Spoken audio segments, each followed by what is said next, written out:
salah satu upaya BI melakukan normalisasi dengan menaikkan GWM-nya. Kalau kita lihat dari LDR industri ya, yang masih 80%, sebenarnya ini cukup tepat ya BI untuk menaikkan GWM-nya, jadi untuk mengurangi money supply.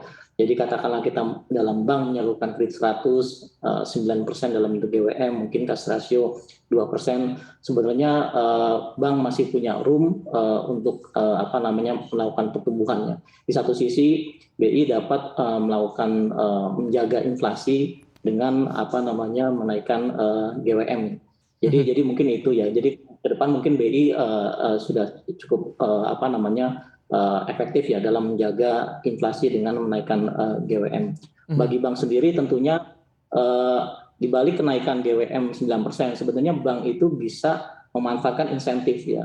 Jadi bila rasio RPIM-nya atau inklusi keuangannya di atas 30%, maka bank dapat insentif 1%. Dan jika bank tumbuh di sektor priority, yaitu UMKM dan konsumer, ini akan mendapat tambahan lagi 1%. Jadi mungkin itu yang mungkin bisa dimanfaatkan oleh bank di tengah kenaikan GWM-nya. Jadi ini dapat tetap menjaga likuiditas dari perbankan sendiri ya.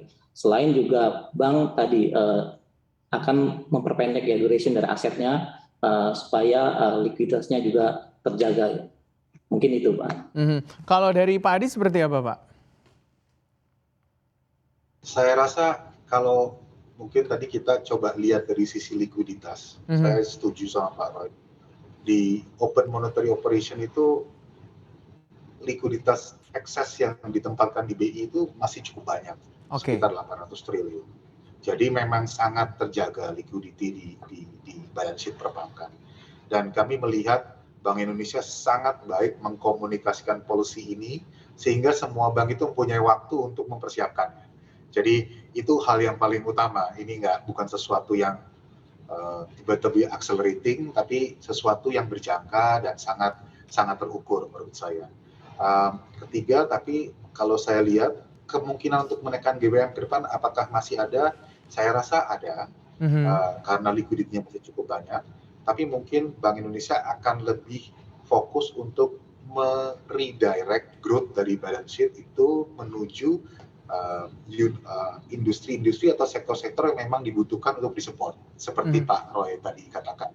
Jadi dengan ARPIN di situ ada suatu insentif buat bank-bank untuk ke UMKM, ke sustainable activities. Nah itu kita sangat tertarik untuk melihat growth-nya ke depan.